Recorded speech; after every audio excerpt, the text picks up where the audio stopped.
بسم الله الرحمن الرحيم. الحمد لله. اللهم لك الحمد على نعمة الإسلام والإيمان، ولك الحمد أن جعلتنا من أمة محمد عليه الصلاة والسلام، وأشهد أن لا إله إلا الله وحده لا شريك له، وأشهد أن محمدا عبده ورسوله، صلى الله عليه وعلى آله وصحبه وسلم. أما بعد، إخوة الإيمان والإسلام، السلام عليكم ورحمة الله وبركاته. زاريم إن شاء الله تعالى بالفو درسات الله جمرنا وينبرنون يا عبد الله ابن أم مكتوم የሱን የህይወት ታሪክ በአላህ ፈቃድ የምንቀጥል ይሆናል። ومنذ ذلك اليوم ما فتئ الرسول صلوات الله وسلامه عليه يكرم منزل عبد الله بن أم مكتوم إذا نزل. عبس وتولى يملو يا قرآن أنكس كورد بهالا نبياتشن رسول الله محمد صلى الله عليه وسلم عبد الله ابن أم مكتوم ባረፈበት ቦታ ሁሉ ልዩ የሆነን አክብሮት ልዩ የሆነን እንክብካቤ ይሰጡት ጀመር። ويدني مجلسه إذا أقبل ወደሳቸውም ሲመጣ ከጎናቸው ከአጠገባቸው እንዲቀመጥም ያደርጉት ነበር። ويسأله عن شأنه ويقضي حاجته እንደዚሁም ደግሞ ስለሱ ይጠይቁታል። የሚቸግረውንም ነገር ካለ ይጠይቁና ያ ፍላጎቱን የሚፈልገውን ነገር ሐጃውን ይፈጽሙለታል። ምክንያቱም ይህ ታላቅ ሰሐቢ በሱ ምክንያት ነው አላሁ ስብሓነሁ ወተዓላ ወሕይ አውርዶ ነቢያችንን ዓለይሂ ሰላቱ ወሰላም የወቀሳቸው የተወቀሱበት በሱ ምክንያት ስለሆነ ከዚያ በኋላ ይህ የቁርአን አንቀጽ ከወረደ በኋላ ይህንን ታላቅ ሰሐቢይ ልዩ የሆነ አክብሮትና እንክብካቤ ያደርጉለት ነበር። ካጠገባቸውም እንደዚሁ በተመሳሳይ ሁኔታ እንዲቀመጥ ያደርጉ ነበር።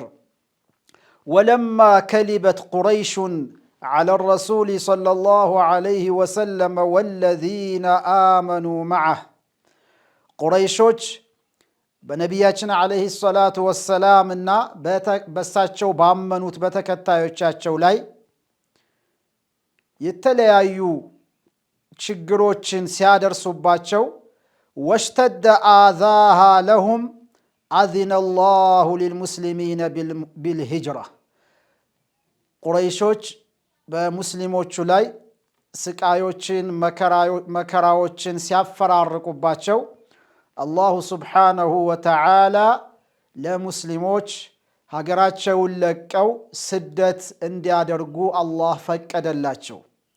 فكان عبد الله بن أم مكتوم أسرع القوم مفارقة لوطنه وفرارا بدينه ታዲያ ከሙስሊሞች መካከል ፈጥኖ አገሩን በመልቀቅ በዲኑ ምክንያት ሽሽት በማድረግ የመጀመሪያው ቀድሞ ፈጥኖ ሀገሩን የለቀቀው አንዱ ይህ ሰሐቢይ ነበር።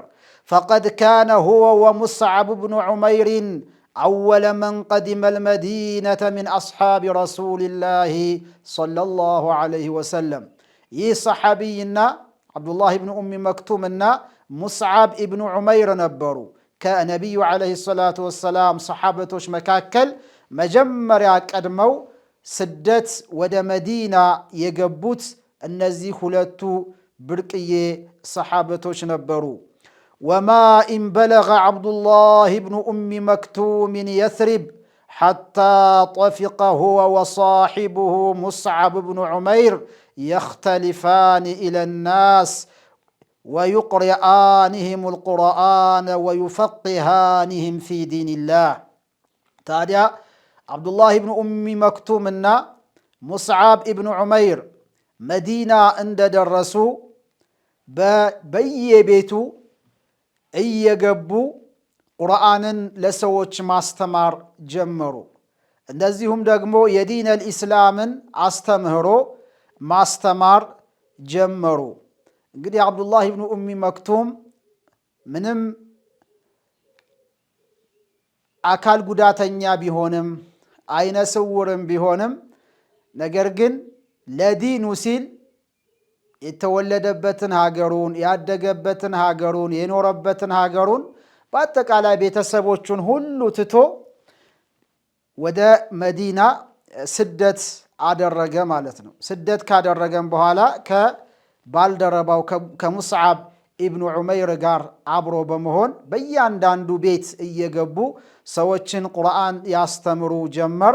እንደዚሁም ደግሞ ወደ ዲን አልኢስላም እንዲገቡ ጥሪ ማድረግ ጀመሩ። ወለማ ቀዲመ ረሱሉ ዓለይሂ ሰላቱ ወሰላሙ ኢለል መዲና ኢተኸዘ ዓብደላህ ብነ ኡሚ መክቱምን وبلال بن رباح مؤذنين للمسلمين كزيام رسول الله محمد مدينة يقبو جزي أذان لصلاة أذان يمي درقسو ياسفل لقاتشو نبرنا النزين هلت سوش لمؤذن النت مرتو يهنن الصحابي عبد الله ابن أم مكتومنا ቢላል ኢብኑ ረባሕን ሁለቱን ሙአዚን አድርገው መረጧቸው።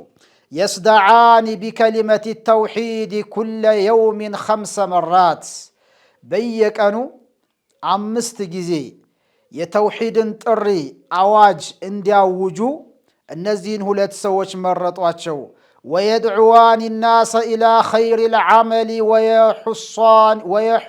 ወየሑዳንህም ዓላ ልፈላሕ ሰዎችን ወደ አላህ ወደ ከስራው ሁሉ ምርጥ ወደ ሆነው ስራ ከስራው ሁሉ እጅግ በጣም በላጭ ወደ ሆነው ስራ ወደ ሶላት ሰዎችን እንዲጣሩ እንደዚሁም ደግሞ ከመዳኛ ፈላህ የሚያገኙበትን የሚድኑበትን መልካም ስራ ሶላትን እንዲሰግዱ ወደ ሶላት እንዲመጡ ጥሪ እንዲያደርጉ እነዚህን ሁለት ታላላቅ ሰሓበቶችን ረሱሉላህ ሙሐመድ ሰለላሁ ዐለይሂ ወሰለም መረጧቸው።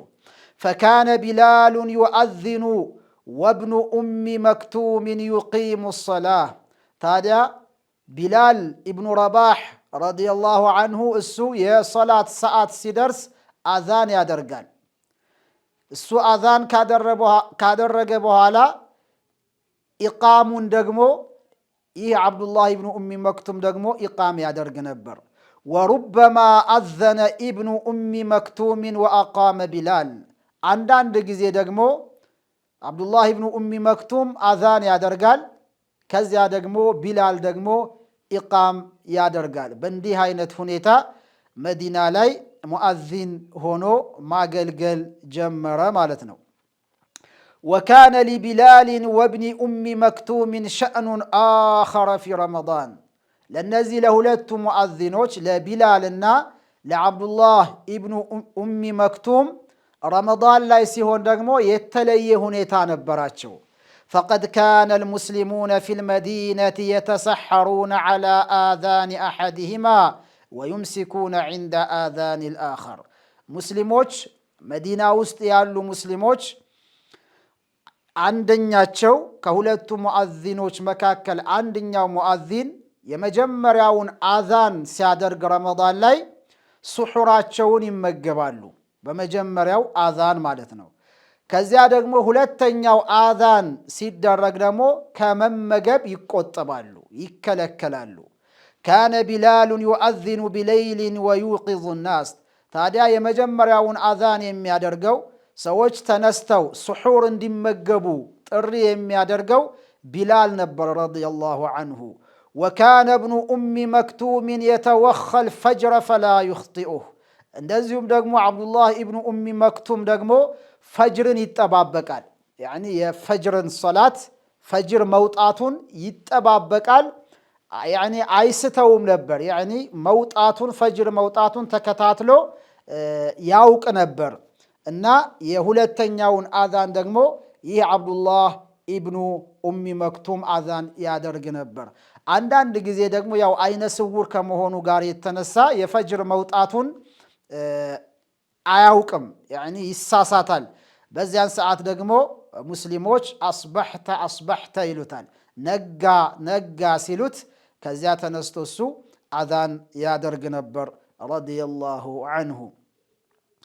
ወቀድ በለገ ሚን ኢክራም ነቢይ ዓለይሂ ሰላቱ ወሰላም ሊብኒ ኡሚ መክቱምን አን እስተኽለፈሁ ዐለል መዲነቲ ዒንደ ግያቢሂ ዐንሃ ቢድዐ ዐሽረተ መረተን። ነቢያችን ዓለይሂ ሰላቱ ወሰላም ለዚህ ታላቅ ሰሓቢይ ከሚቸሩት አክብሮት መካከል አንዱ ምንድን ነበረ? ለሌላው ለጥቂት ሰሓበቶች ብቻ የሰጡትን እሳቸው መዲና ለቀው ወደ ሌላ ቦታ ሲንቀሳቀሱ መዲና ላሉት ሙስሊሞች ኸሊፋ አድርገው ያኒ ምትክ ሆኖ ኢማም ሆኖ እንዲያሰግድ እሱን ወክለው ነበር ነቢያችን ዓለይሂ ሰላቱ ወሰላም ወደ ሌላ ቦታ የሚንቀሳቀሱት ማለት ነው። ከ13 በላይ ለሚሆኑ ጊዜያት እሱን እየወከሉ እሱ ኢማም ሆኖ እያሰገደ እሳቸው ደግሞ ወደ ተለያዩ ገዘዋት ሲኖራቸው ወደ ሌላ ቦታ ይንቀሳቀሱ ነበር። ካነት ኢሕዳሃ የውመ ጋደረሃ ሊፈትሒ መካ። ከነዛ መካከል እሳቸው ወክለውት ከሄዱበት ጉዞ መካከል አንደኛው መካን በከፈቱበት ሰዓት ነበር። መካን ለመክፈት መካን ለመቆጣጠር ከመዲና ወደ መካ ጉዞ ባደረጉበት ሰዓት እዛም ደግሞ ረጅም ቀናቶችን ቆይተዋል። የዚያን ያህል ጊዜ ግን መዲና ላይ ኸሊፋ ሆኖ የእሳቸው ምትክ ሆኖ ሙስሊሞችን ሲመራ የነበረው ሲያሰግዳቸው የነበረው ኢማም የነበረው ይህ ታላቅ ሰሓቢ ዓብዱላህ ኢብኑ ኡሚ መክቱም ነበር ረዲየላሁ ዐንሁ። ወፊ አዕቃቢ ገዝወቲ በድሪን አንዘለ ላሁ ዐላ ነቢይህ ሚን አያቲል ቁርአን። የበድር ዘመቻ ከተካሄደ በኋላ አላሁ ስብሓነሁ ወተዓላ የቁርአን አንቀጾችን አላህ አወረደ። ማ የርፈዑ ሸእነል ሙጃሂዲን የሙጃሂዶችን በአላህ መንገድ ላይ ትግል የሚያደርጉ ታጋዮችን የነሱን ደረጃቸውን ከፍ የሚያደርግ ታላቅ ሰዎች መሆናቸውን የሚገልጽ የቁርአን አንቀጾችን አላህ አወረደ። ወዩፈዲሉሁም ዐለል ቃዒዲን ጀሃድ ከመውጣት ቤታቸው የተቀመጡትን ሰዎች ከነሱ የበለጡ ታላቅ ሰዎች ናቸው የሚል የቁርአን አንቀጽን አላህ አወረደ። ይህንን አንቀጾች አላህ ያወረደበት ምክንያቱ ለምንድን ነው? ሊየንሸጠል ሙጃሂዱ ኢለል ጂሃድ ወየእነፈል ቃዒዱ ሚነል ቁዑድ። እነዚያ በአላህ መንገድ ላይ ትግል የሚያደርጉ ታጋዮች እነሱ ነሻጣ እንዲያገኙ እንዲነቃቁ እነሱን ለማበረታታት ሲል እንደዚሁም ደግሞ ጀሃድ ከመውጣት ደግሞ ቤታቸው በየመንደራቸው ቁጭ ብለው የሚያሳልፉትን ሰዎች ደግሞ እነሱን በቃን እንዲሉ ያኒ ቤት መዋልን እንዲጠሉ ሊያደርግ የሚችል የቁርአን አንቀጾችን አላሁ ስብሓነሁ ወተዓላ አወረደ። ታዲያ ይህ የጀሃድ አያ በሚወርድበት ሰዓት ፈአሰረ ዛሊከ ፊ ነፍሲ ኢብኒ ኡሚ መክቱም ወዐዘ ዐለይህ አን ዩሕረመ ሚን ሃዘል ፈድል። በዓብዱላህ ኢብኑ ኡሚ መክቱም በሱ ነፍስ ላይ በራሱ ላይ ትልቅ ተጽዕኖ ፈጠረበት ይህ የቁርአን አንቀጽ እና ይህንን የጂሃድ ትሩፋት ይህንን የጂሃድ አጅር ከማግኘት መከልከሉ ደግሞ እጅግ በጣም ከበደው። ምክንያቱም እሱ አይነ ስውር ነው፣ አካል ጉዳተኛ ነው። እንደ ሌሎቹ ሰዎች ሰይፍ ይዞ ቀስት ይዞ ጋሻ ይዞ ጂሃድ ወጥቶ ለመዋጋት አይችልም፣ አቅሙ ስለማይፈቅድለት ማለት ነው። ታዲያ ወደ ጂሃድ ባለመውጣቱ ምክንያት ይህ የቁርአን አንቀጽ በሚወርድበት ሰዓት እሱ በነፍሱ ላይ ትልቅ ተጽዕኖ ፈጠረበትና በጣም ከበደው ሁኔታው። ከዚያም ወቃለ ያ ረሱለላህ ለው አስተጢዑ ልጅሃደ ለጃሃድቱ፣ አንተ የአላህ መልእክተኛ ሆይ አላቸው፣ እኔ ጂሃድ መውጣትን ብችል ኖሮ መታገል ብችል ኖሮ እኮ ወጥቼ እታገል ነበር እዋጋ ነበር።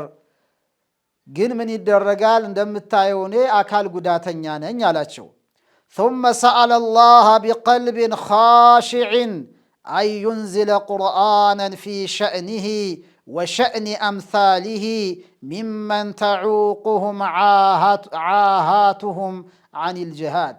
ከዚያም በተሰበረ ልብ በጣም ባዘነ እንደዚሁም በተዋረደ ልብ አላህን መማፀን ጀመረ። ያዕኒ በሱና እሱን በመሰሉ አካል ጉዳት ባለባቸው ሙስሊሞች ላይ የቁርአን አንቀጽ እነሱን በተመለከተ የቁርአን አንቀጽ እንዲያወርድላቸው አላሁ ስብሓነሁ ወተዓላን መማፀን ጀመረ፣ ዱዓ ማድረግ ጀመረ። ወጀዓለ የድዑ ፊ ضራዓትን አላሁመ አንዚል ዑዝሪ አላሁመ አንዚል ዑዝሪ፣ ጌታዬ ሆይ አለ የኔን ዑዝር ጂሃድ ከመውጣት የሚከለክለኝን ያለብኝን ችግር የሚገልጽ ያዕኒ ፍቃድ ሊሰጠኝ የሚችል የቁርአን አንቀጽ በእኔ ላይ አውርድልኝ፣ በእኔ ምክንያት አውርድልኝ እያለ አላሁ ስብሓነሁ ወተዓላን ከልብ ሆኖ አላህን መለመንና አላህን መማፀን ጀመረ። ፈማ አስረዐ አን እስተጃበ አላሁ ጀለ ወዐዘ ሊዱዓኢህ። አላሁ ስብሓነሁ ወተዓላ ተናንሰው ተዋርደው የሚማፀኑትን ሰዎች ዱዓ አላህ ወዲያው ይቀበላልና የዚህን የዓብዱላህ ኢብኑ ኡሚ መክቱምንም ዱዓ አላሁ ስብሓነሁ ወተዓላ ብዙም ሳይቆይ ወዲያውኑ ዱዓውን አላህ ተቀበለው። ዱዓውን አላህ ተቀበለውና በሱ ምክንያት እሱ ባለው አይነት ሁኔታ የሚገልጽ የቁርአን አንቀጽን አላህ አወረደ። ሐደተ ዘይድ ኢብኑ ሳቢትን ካቲቡ ወሕይ ረሱልላህ ሰለላሁ ዐለይሂ ወሰለም ቃል፣ ስለነበረው ሁኔታ ሲነግረን የነቢዩ ዐለይሂ ሰላቱ ወሰላም የወሕይ ጸሐፊያቸው የነበረው ዘይድ ኢብኑ ሳቢት እንዲህ ይላል፣ ኩንቱ ኢላ ጀንቢ ረሱል ሰለዋቱላሂ ዐለይሂ፣ አንድ ቀን ከነቢዩ ሙሐመድ ዐለይሂ ሰላቱ ወሰላም ከሳቸው ጎን ነበርኩኝ ይላል። ፈገሽየትሁ ሰኪና፣ ከዚያም ከሳቸው ጋር አብሬ ባለሁበት ሰዓት ሰኪና መጣና ረሱሉላህ ሙሐመድን ሸፈናቸው። ፈወቀዐት ፈኺዙሁ ዐላ ፈኺዚ፣ ታዲያ የዛን ሰዓት የሳቸው ጭናቸው ከእኔ ጭን ላይ ወደቀ። ፈማ ወጀድቱ ሸይአን አስቀለ ሚን ፈኺዚ ረሱልላህ ሰለላሁ ዐለይሂ ወሰለም፣ ታዲያ እንደ ረሱሉላህ ሙሐመድ እንደሳቸው ያለ ከባድ ያኒ እንደሳቸው ጭን ያለ ከባድ ነገር አግኝቶኝ አያውቅም። ያኒ በጣም ጭናቸው ከጭኔ ላይ ሲያርፍ በጣም ከበደኝ ይላል ዘይድ ብኑ ሳቢት ረዲየላሁ አንሁ። እንግዲህ ወሕይ ሊወርድላቸው ሲል ነው እንደዚህ አይነት ስሜት በነቢያችን ላይ ዐለይሂ ሰላቱ ወሰላም የሚታይባቸው። ثم سري عنه፣ ከዚያ በኋላ ያ ነገር ከነቢያችን ላይ ተወገደላቸው፣ ተገለጠላቸው።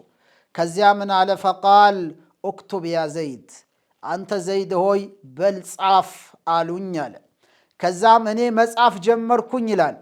ላ የስተዊ ልቃዒዱነ ሚን አልሙእሚኒነ ወልሙጃሂዱነ ፊ ሰቢልላህ። ይህ የቁርአን አንቀጽ ነው የወረደው። እነዛ በአላህ መንገድ ላይ ትግል የሚያደርጉ ታጋዮች ሙጃሂዲኖችና እንደዚሁም ደግሞ ጀሃድ ከመውጣት እምቢ ብለው ቤታቸው የተቀመጡ ሰዎች እኮ በፍጹም እኩል አይሆኑም። ያዕኒ በመካከላቸው ሰፊ ልዩነት አለ፣ በጭራሽ እኩል አይደሉም እነዚህ ሁለት ሰዎች የሚለው የቁርአን አንቀጽን አላህ አወረደ እና ዘይድ ብኑ ሳቢትም ይህንን የቁርአን አንቀጽ ጻፈ። ፈቃመ ኢብኑ ኡሚ መክቱም ወቃለ ያ ረሱለላህ ፈከይፈ ቢመን ላ የስተጢዑ ልጅሃድ። ከዚያም በኋላ አብዱላህ ብኑ ኡሚ መክቱም ይህንን የቁርአን አንቀጽ በሚሰማ ሰዓት ምን አላቸው? አንተ የአላህ መልእክተኛ ሆይ አላቸው፣ ታዲያ ጀሃድ መውጣት ለማይችሉ ሰዎች እንዴት ሊሆኑ ነው አላቸው። ይህንን እንዳላቸው ፈመን ቀዳ ከላሙሁ ሐታ ገሽየት ረሱለላህ ሰለላሁ ዐለይሂ ወሰለም አሰኪና። አሁን ይህን ንግግር ተናግሮ አብዱላህ ብኑ ኡሚ መክቱም ንግግሩን እንደጨረሰ አሁንም ወዲያውኑ ረሱሉላህ ሙሐመድን ሰኪና መጣና ሽፍን አደረጋቸው። ያዕኒ ወሕይ ሊወርድላቸው ነው አሁንም ማለት ነው። ፈወቀዐት ፈኺዙሁ ዐላ ፈኺዚ ፈወጀድቱ ሚን ሲቀሊሃ ማ ወጀድቱሁ ፊል መረቲ ልኡላ። ታዲያ ዘይድ ብኑ ሳቢት ምን ይላል? አሁንም የእሳቸው ጭናቸው ከኔ ጭን ላይ አረፈና በጣም ከበደኝ ይላል ዘይድ ብኑ ሳቢት ረዲየላሁ ዐንሁ። ከዛ ثم ሱሪየ ዐንሁ፣ ከዛ ያ ነገር ተገለጠላቸው፣ ተወገደላቸው። ከዚያም በኋላ ምን አሉኝ? ፈቃለ ኢቅረእ ማ ከተብተሁ ያ ዘይድ፣ ቅድም ጻፍ ብዬ የነበርኩትን የቁርአን አንቀጽ እስኪ አንብበው አሉኝ አለ። ከዚያም ፈቀረእቱ ላ የስተዊ ልቃዒዱነ ሚን አልሙእሚኒነ ወልሙጃሂዱነ ፊ ሰቢልላህ የሚለውን የቁርአን አንቀጽ አነበብኩላቸው አለ። ሳነብላቸው ምን አሉኝ? ፈቃለ ኡክቱብ ገይሩ ኡሊ ضረር፣ ይህንን ጨምረህ ጻፍ አሉኝ አለ። ያዕኒ የወረደው አንቀጽ ምን የሚል ነው? በአጠቃላይ ላ የስተዊ ልቃዒዱነ ሚን አልሙእሚኒነ ገይሩ ኡሊ ضረሪ ወልሙጃሂዱነ ፊ ሰቢልላህ። እነዛ በአላህ መንገድ ላይ የሚታገሉ ታጋዮች ሙጃሂዶችና እንደዚሁም ደግሞ የጉዳት ባለቤት ከሆኑት በቀር ያሉ ጅሃድ ከመውጣት የሚቀመጡት ሰዎች በፍጹም እኩል አይሆኑም የሚለውን አንቀጽ አላህ አወረደ። እንግዲህ አብዱላህ ኢብኑ ኡሚ መክቱም ሲጠይቅ የነበረውን ለአካል ጉዳተኞች እነሱን እንደማይመለከታቸው ለነሱ ፍቃድ የሚሰጥ የቁርአን አንቀጽ አላህ እንዲያወርድለት ነበር ሲማጸን የነበረው። በዚያም ምክንያት ይህንን ገይሩ ኡሊ ضረሪ የሚለውን የቁርአን አንቀጽ አላሁ ስብሓነሁ ወተዓላ አወረደ ማለት ነው። ፈነዘለ ልእስትትናኡ አለዚ ተመናሁ ኢብኑ ኡሚ መክቱም፣ አብዱላህ ኢብኑ ኡሚ መክቱም ሲመኘው የነበረው ኢስቲትና አላህ አወጣ። ያዕኒ እነዚህን ኢስቲትና አደረጋቸው። የአካል ጉዳተኞችን ለብቻ ለያቸውና ከአካል ጉዳተኞች ውጭ ያሉ ጅሃድ ከመዋጋት እቤታቸው የሚቀመጡት ሰዎችና በጅሃድ ላይ ትግል የሚያደርጉ ሰዎች በፍጹም እኩል አይደሉም የሚለውን የቁርአን አንቀጽ አላሁ ስብሓነሁ ወተዓላ በዚህ ሰሓቢይ ምክንያት አላህ ይህንን አንቀጽ አወረደ ማለት ነው። እንግዲህ አብዱላህ ብኑ ኡሚ መክቱም በሱ ምክንያት ቅድምም ያየነው የቁርአን አንቀጽ አለ በሱ ምክንያት የወረደ። አሁንም ደግሞ በሱ ምክንያት ይህ የቁርአን አንቀጽ ወረደለት ማለት ነው። ወዓለ ረግሚ ሚን አነ አላህ ስብሓነሁ አዕፋ ዓብደላህ ብነ ኡሚ መክቱምን ወአምሳለሁ ሚን አልጅሃድ ፈቀድ አበት ነፍስሁ ጠሙሑ አን የቅዑደ መዓ አልቃዒዲን።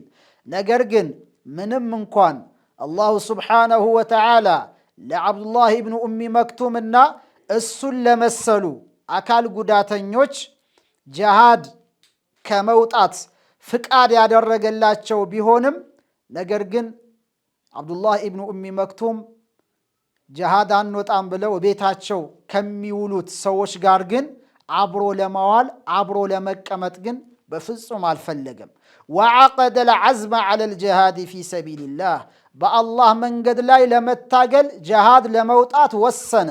ذلك لأن النفوس الكبيرة لا تقنع إلا بكبار الأمور ምክንያቱም እነዚህ ታላላቅ ነፍስ ባለቤት የሆኑ ሰዎች ታላላቅ ጉዳይ እንጂ ለትንንሽ ጉዳይ ትኩረት ስለማይሰጡ ማለት ነው። ያኒ ነፍሱ ታላቅ የሆነች ነፍስ ናት። ስለዚህ ታላቅ የሆነ ነገር ነው የሚመኘውና ማድረግ የሚፈልገውና ምንም እንኳ አካል ጉዳተኛ ቢሆን ምንም እንኳ አላሁ ስብሓነሁ ወተዓላ ፍቃድ ቢያደርግለትም እሱ ግን በአላህ መንገድ ላይ ሂዶ ለመታገል ወሰነ። ፈሐረሰ ሙንዙ ዛሊከ ልየውም አላ ተፉተሁ ገዝወቱን ከዚያን ጊዜ ጀምሮ አንድ ዘመቻ እንዳያልፈው መከታተል ጀመረ። ያኒ ጂሃድ በሚኖርበት ሰዓት የት ቦታ እንደሚካሄድ ጂሃዱ ያንን ነገር አብሮ ለመሳተፍ ከሙስሊሞቹ ጋር በጣም ጉጉት ስለነበረው በመከታተሉን ጀመረ። ወሐደደ ሊነፍሲሂ ወዚፈተሃ ፊ ሳሐት ልቂታል እንደዚሁም ደግሞ በጦር ሜዳው ላይ ደግሞ ለሱ የሚሆን ስራ እሱን ሊመጥን የሚችል ተግባር ደግሞ ምን እንደሆነ ደግሞ ራሱ ወስኖ አስቀመጠ። ፈካነ የቁል አቂሙኒ በይነ ሰፈይን ወሐሚሉኒ ሊዋአ አሕሚሉሁ ለኩም ወአሕፈظሁ ከዚያ ምን ይላቸዋል? ጂሃድ በሚወጣበት ሰዓት በሁለቱ ሰልፍ መካከል በሙስሊሙ ሰራዊትና በጠላት ሰራዊት መካከል እኔን ባንዲራ አሲዙኝና አቁሙኝ ይላቸዋል ረዲየላሁ ዐንሁ። ያንን ባንዲራውን እኔ አጥብቄ ይዝላችኋለሁኝ። ፈአነ አዕማ ላ አስተጢዑ ልፊራር እኔ አይነ ስውር ነኝ፣ ማምለጥ መሸሽ ስለማልችል ልክ እንደ የባንዲራ እንጨት ሆኜ ቆሜ ባንዲራውን ይዤ እናንተን አታግላለሁኝና እመሃል አቁሙኝ ይላቸው ነበር ረዲየላሁ ዐንሁ ወአርዳህ። ወፊ ሰነة الرابعة عشرة للهجرة عقد عمر بن الخطاب العزم على أن يخوض مع الفرس معركة فاصلة تديل دولتهم وتزيل ملكهم بأسرى أراتنيو ዓመተ ሂጅራ ላይ ሰይድና ዑመር ረዲየላሁ ዐንሁ አንድ ውሳኔ ወሰኑ። ያ ውሳኔያቸው ምንድን ነበር? ከፋርስ መንግስት ጋር ጦርነት ለማካሄድ ማለት ነው። ያኒ ለአንዴና ለመጨረሻ ጊዜ የፋርሶችን ሀገረ መንግስት ለማስወገድ በማሰብ ከፋርስ ጋር ለሚደረገው ጦርነት ወታደሮቻቸውን ለማዘጋጀት ፈለጉ። ወተፍተሐ ጠሪቀ አማመ ጁዩሽ ልሙስሊሚን ፈከተበ ኢላ ዑማሊህ የቁል ከዚያም በየሀገሩ ላሉ የሥራ ኃላፊዎቻቸው ደብዳቤ ጻፉ። ሰይዱና ዑመር ምን የሚል ደብዳቤ ነበር የጻፉት? ላ ተደዑ አሐደን ለሁ ሲላሑን አው ፈረሱን አው ረእዩን ኢላ እንተኸብቱሙሁ ثመ ወጀህቱሙሁ ኢለየ ከእናንተ ከምታስተዳደሩት ሀገር ውስጥ ማንኛውም ሙስሊም ለሱ መሳሪያ ያለው ወይም ፈረስ ያለው ወይም ደግሞ ሐሳብ ያለው መልካም ሐሳብ ሊሰጥ የሚችል ሰው ካለ መርጣችሁ ወደ እኔ ወደ መዲና ላኩልኝ የሚል ደብዳቤ ጻፉ። ወልዐጀል አልዐጀል እና ፍጠኑ፣ ጊዜ እንዳትሰጡ፣ ቶሎ መርጣችሁ ላኩልኝ የሚል ደብዳቤ ሰይዱና ዑመር ለሁሉም በየሀገሩ ላሉ የሥራ ኃላፊዎቻቸው ደብዳቤ ጻፉላቸው። ወጠፊቀት ጅሙዕ ልሙስሊሚነ ቱለቢ ኒዳእ አልፋሩቅ ወተንሃሉ ዐላ ልመዲነቲ ሚን ኩል ሐደብን ወሰውብ።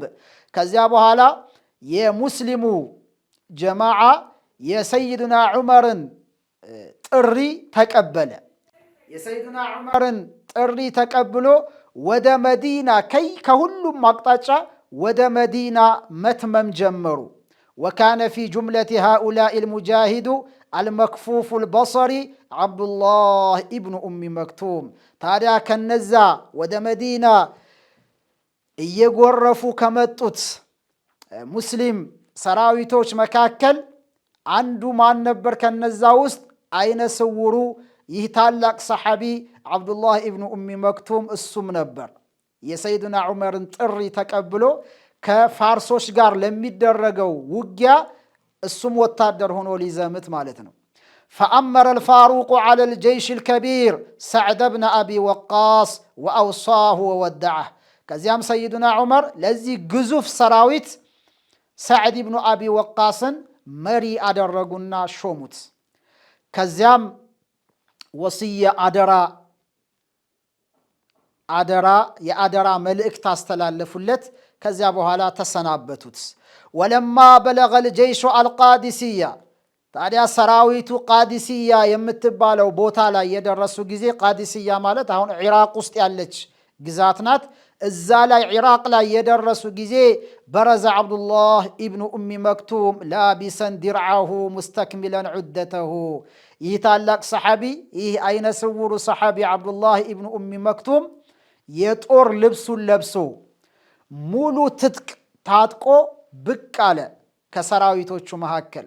ወነደበ ነፍሰሁ ሊሐምሊ ራየት ልሙስሊሚነ ወልሒፋዝ ዓለይሃ አው ልመውቲ ዱነሃ። ከዛም ራሱን የሙስሊሞቹን ባንዲራ ለመያዝ ራሱን አዘጋጀ። እሷን እስከሚሞት ድረስ ባንዲራውን ሳይጥል ባንዲራውን አቅፎ ይዞ ሙስሊሞችን ለማዋጋት ራሱን አዘጋጀ። ወልተቀል ጀምዓን ፊ አያሚ ሰላሰትን ቃሲየትን ዓቢሳ። ታዲያ ሁለቱ ወገኖች የሙስሊሙ ሰራዊትና የኩፋሮቹ የፋርሶች ሰራዊት ሶስት አስቸጋሪ፣ በጣም አስቸጋሪና አስከፊ የሆኑ ተከታታይ ጦርነቶች ነው ያደረጉት። በጣም አስፈሪ፣ በታሪክ ውስጥ እንደዛ አይነት ጦርነት ተካሂዶ አይታወቀ ነው የሚባለው፣ ሰሓበቶች ባደረጉት ጦርነት ላይ ማለት ነው። እና በነዛ በሶስቱ አስቸጋሪ የቃዲስያ ጦርነት ላይ እነዚህ ሁለቱ ሰራዊቶች ተገናኙ።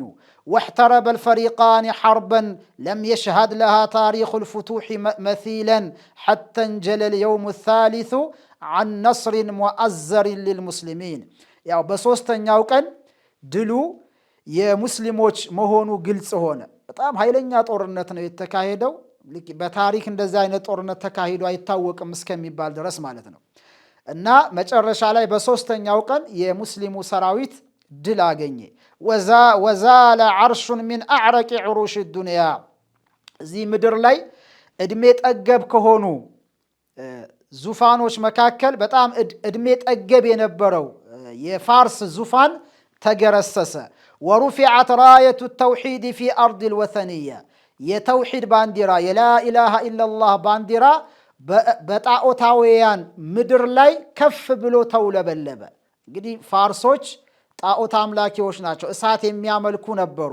እዚያ ምድር ላይ የላኢላሃ ኢላላህ ባንዲራ ከፍ ብሎ ተውለበለበ።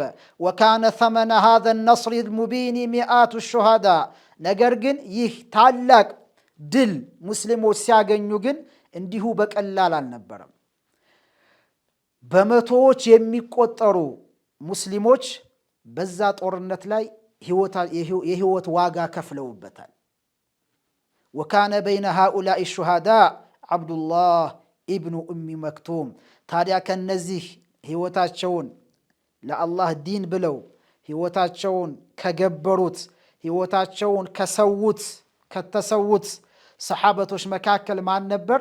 ይህ ታላቅ ሰሓቢ ዓብዱላህ ኢብኑ ኡሚ መክቱም ነበር ረዲየላሁ ዐንሁ። ፈቀድ ውጅደ ሰሪዓን ሙደረጀን ቢዲማኢሂ ወሁወ ዩዓኒቁ ራየተ ልሙስሊሚን። ዓብዱላህ ኢብኑ ኡሚ መክቱምን ሰሓበቶች ከሞቱት ውስጥ ሲፈልጉት ባንዲራውን እቅፍ አድርጎ እንደያዘ ማለት ነው። ባንዲራው ሳይወድቅበት እቅፍ አድርጎ እንደያዘ በደም ተነክሮ ወድቆ ተገኘ ረዲየላሁ ዐንሁ ወአርዳህ። እንግዲህ የነቢዩ ዓለይሂ ሰላቱ ወሰላም ሰሓበቶች ለዲናቸው ይሄን ያህል ዋጋ ይከፍሉ ነበር ማለት ነው። ይህ ሰሓቢይ እንግዲህ አካለ ጎደሎ ነው፣ አካል ጉዳተኛ ነው። ጂሃድ እንዳይወጣ አላህ ፍቃድ ሰጥቶታል ቤቱ እንዲቀመጥ። ነገር ግን በፍጹም አለ የአላህን ዲን ከፍ ለማድረግ ሲል እንደዛ አይነት ስውር ሆኖ በብዙ የጂሃድ አውደ ውጊያዎች ላይ ተሳትፎ ከፊት ሆኖ ወደ ኋላ ሳይሸሽ ሳያፈገፍግ መጨረሻም በዛ ሁኔታ ላይ ወደ አኺራ ሄደ ረዲየላሁ ዐንሁ ወአርዳህ። የዛሬውን ደርሳችንን እዚህ ላይ እናቆማለን። ወቢላሂ ተውፊቅ ወሰለላሁ ዐላ ሰይድና ሙሐመድን ወዐላ አሊሂ ወሰሕቢሂ አጅመዒን። ወሰላሙ ዐለይኩም ወረሕመቱላሂ ወበረካቱሁ።